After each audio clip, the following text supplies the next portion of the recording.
All right, so you know how sometimes you stumble across a story, maybe a book or a film, and Mhm. it really sticks with you long after you're done. Oh, absolutely. It's like finding that hidden gem, isn't it? Something that resonates on a deeper level. Exactly. And that's what we love doing here on the deep dive, finding those resonant stories. Hmm.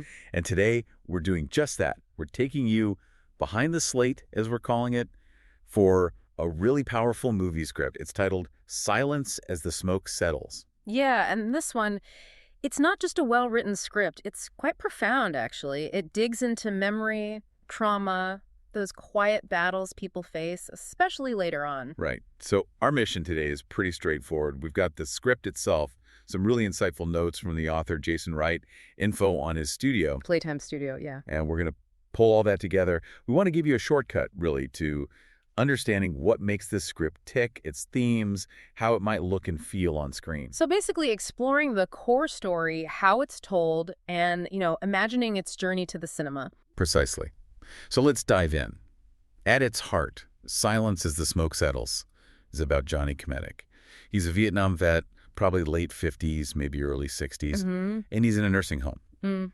Pretty withdrawn, just lost in these echoes of his past, it seems. And his kids, Josh and Amanda, they're trying to figure it out, right? Trying to connect with him, understand what's happening. Exactly. They're grappling with his silence, the cost of his care, all of it. And what's really clever, I think, is how the script handles time. It's not just linear. No, not at all. It weaves back and forth pretty seamlessly, but also jarringly sometimes, between his present, which is very quiet, very still, The nursing home. and these really vivid flashbacks to the 60s. His youth. Right, you see everything. The romance with Marianne starting out, Uh-huh. his decision to enlist, basic training, which sounds brutal, and then Vietnam, the really traumatic stuff, losing his friend Buck. Yeah, that hits hard. It does. But it also shows his return, the struggle to find work. There's a specific line about that, isn't there? Yeah, about learning, not to mention he was a Nam vet. Right. And then family life, watching his kids grow, and also Marianne's own battle with illness later on. It's a whole life condensed into these flashes. The pacing is really something. It's so deliberate. That contrast you mentioned between the stillness now and the intensity then. It really puts you in his headspace, doesn't it? Like the past isn't really past. Exactly. It feels like it's always right there, just under the surface. And the script uses these great techniques to show that. Like the Matsyatesis? Yes, those are brilliant. That opening. Yeah. You hear a helicopter getting louder, but then it cuts to toy helicopter in the nursing home. Yeah, with a realistic sound effect, it immediately links the two realities. Or the marching footsteps. Yeah. They take you straight from the quiet hallway back to him signing up. It's not just a transition. It's showing how these sounds trigger the memories. It's really smart writing, very cinematic already. And the dialogue. I mean, it just felt real. What part stood out for you there? Oh, lots. Um, well, you've got the kids, Josh and Amanda. Their conversations feel so grounded, Like when Josh is complaining about the cost. Paying way too much for him to sit and stare at water. Right. And Amanda immediately snaps back, "This isn't a joke, Josh." You get their dynamic instantly, the frustration, the worry, the shared history. Yeah, it felt very real. And then you contrast that with young Johnny and Marianne. Their banter is just sweet and awkward and hopeful. Come to spill something else of mine again. Exactly. Or her asking, "What are you so nervous about, Johnny?" It captures that young love feeling perfectly. But then there's the other side, the wartime dialogue. Oh, yeah. That's raw. Buck's last words. "I'm gonna die in this fucking place." Just devastating. No filter. It's that contrast, again, that makes it all so powerful, the different ways people talk depending on, well, everything. So let's talk character arcs. Johnny's journey is, well, it's a whole story, really. It is. He starts out so eager, confident maybe. Yeah, young, ready to go, and then you see the war just chip away at that. The disillusionment. He comes back different, dedicated to his family, yeah, but also kind of closed off. Mm-hmm. A workaholic, maybe trying to keep busy. That's how it reads, doesn't it? Like he's running from something, and then finally in the nursing home, it all catches up. The silence settles in. It's a heartbreaking arc, seeing that slow burn over decades. And Marianne, she's not just a sideline character.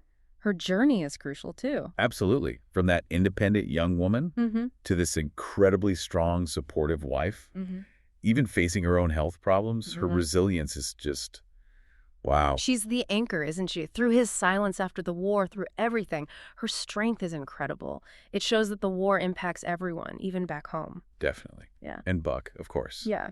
His death is such a turning point for Johnny. Huge. It haunts him. And then Josh and Amanda, they give us that present-day perspective, trying to piece together this father they don't fully understand. Their struggle is important too. How do you care for someone lost in their own silence? Yeah, it adds another layer of emotional weight. Okay, so we've got this incredibly moving story, these complex characters. How does this translate visually? How do you take this script and put it on screen? Because it feels like it's already giving It direction. really does. It's quite visual. The script has these explicit camera notes, doesn't it? Yeah, like camera looking up to show a partly cloudy sky, then slowly pans down, or the close-up of John I's face. It guides you. And think about the contrast you could create. Big, wide shots of the pond at the nursing home, maybe the jungle in Vietnam. Contrasted with really tight close-ups on the faces, capturing that internal emotion. Exactly. It pulls you into both the environment and the personal struggle. And color. The script doesn't spell it out, but you can just feel how a director could use color, right? Oh, for sure. Maybe those early romance scenes have this warm, golden, nostalgic glow, like a faded photo. Mm-hmm. Sepia-toned, almost. Yeah.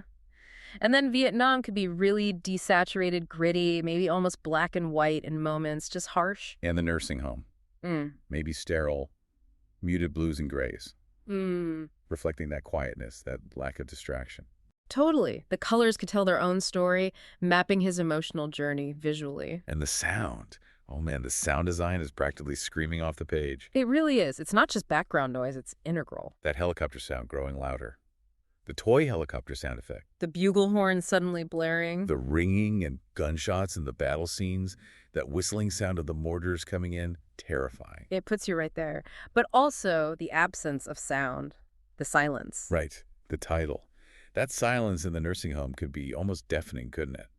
Especially cutting against the chaos of the memories. It's all about putting the audience inside Johnny's head, experiencing the world as he does. Okay, this is always a fun part. Fan casting. Who do you see in these roles? For older Johnny, you need someone who can convey so much without saying a word. That quiet pain. Ooh, tough one. Someone with real gravitas, Yeah. maybe. Richard Jenkins.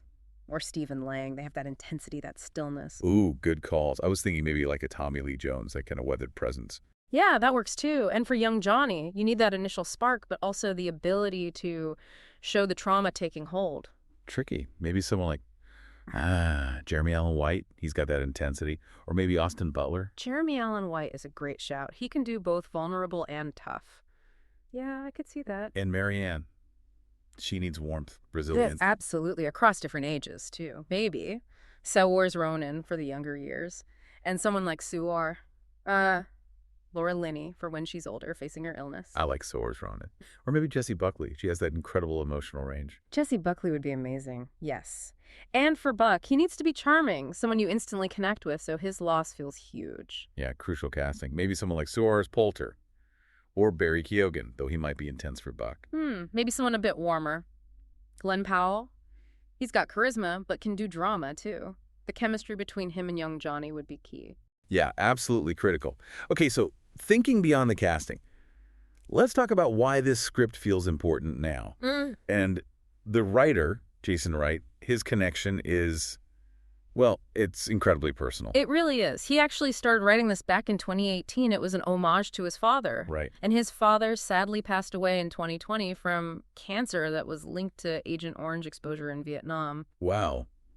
That adds such a layer of urgency almost. It does. And Jason mentioned in his notes that his dad, also a vet, stopped watching war movies after he got sick. That got Jason thinking, researching. And he found this insight about PTSD in older veterans, right? How it can surface or get worse when life slows down. Exactly. When those daily distractions work, kids, just life start to fade away. The smoke clears, as he puts it. It's something not often talked about, that late onset struggle. And the title itself comes directly from that idea. He breaks it down so clearly. He does. The smoke, that's the everyday business, keeping the mind occupied. Right, the distractions. The settling, that's when life slows down, retirement maybe, the distractions lessen.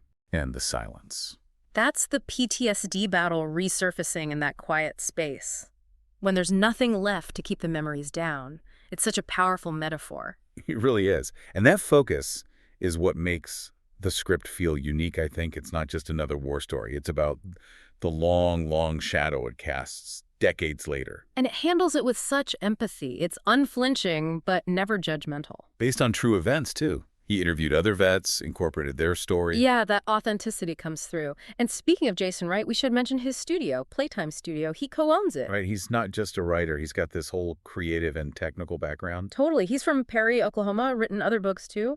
But his skills are really broad. Like he knows Autodesk Maya, Blender, DaVinci Resolve. So 3D modeling, editing, sound production, the works. Yeah, graphic design, prop design. He's made short films, even a feature. It explains why the script feels so visually ready, you know? He understands filmmaking from the ground up. That makes sense. He even loves paintball and Minecraft. Huh, yeah. It shows a real passion for creating worlds, telling stories. And another thing that stands out is how it handles the political backdrop of the era, the protests back home. Right. It shows those news clips, anti-war protests, civil rights stuff, but only through the soldiers' reactions. Yeah, their frustration, feeling disconnected or misunderstood. It doesn't take a side. It just shows their reality. Which feels very honest. It's focusing on the human cost, the personal experience within that larger context. And it shows the whole life, not just the trauma. The romance, the family, the job struggles, like that detail about not mentioning being a vet to get hired. That was so specific and telling. It grounds the story in those everyday battles, too, making the PTSD even more impactful because you see the full life it affects. It really does. Now, thinking about getting stories like this out there. Right. And if this story, Jason Wright's writing, resonates with you listening, he also has a book out called No One Can Hear the War. Ah, okay. Where can people find that? You can find it and learn more about his work at www.lulu.com/spotlight Jason Wright Writes. Lulu.com. Yeah. Got it. Yeah, and Lulu's great for authors, actually. They offer tons of custom printing options and help writers sell their books, even get global distribution. It's a good platform for getting unique voices heard. Cool. Good to know. So, wrapping things up then. Yeah. This deep dive into silence as the smoke settles really underscored its emotional weight, didn't it? Oh, definitely. And its importance in showing that longer view of veteran experience, the stuff that often stays hidden. It's just such a cinematic script, so full of empathy. It really feels like something that needs to be made. I agree. And thinking about it, it does leave you with something, doesn't it? This idea that maybe our own lives have smoke distractions that keep us from facing difficult things. That's a thought. Yeah, it kind of makes you wonder what silence might we all be avoiding, and maybe, more importantly, how can we be more aware, more supportive of those around us whose smoke might be starting to settle, leaving them alone with their silence? That's a really powerful thought to leave folks with. All right. That's all the time we have for this deep dive into Behind the Slate. Thanks for joining us. Until next time, keep those curiosity muscles flexed. And remember, there's always more to unpack when you take the deep dive. We'll catch you on the flip side.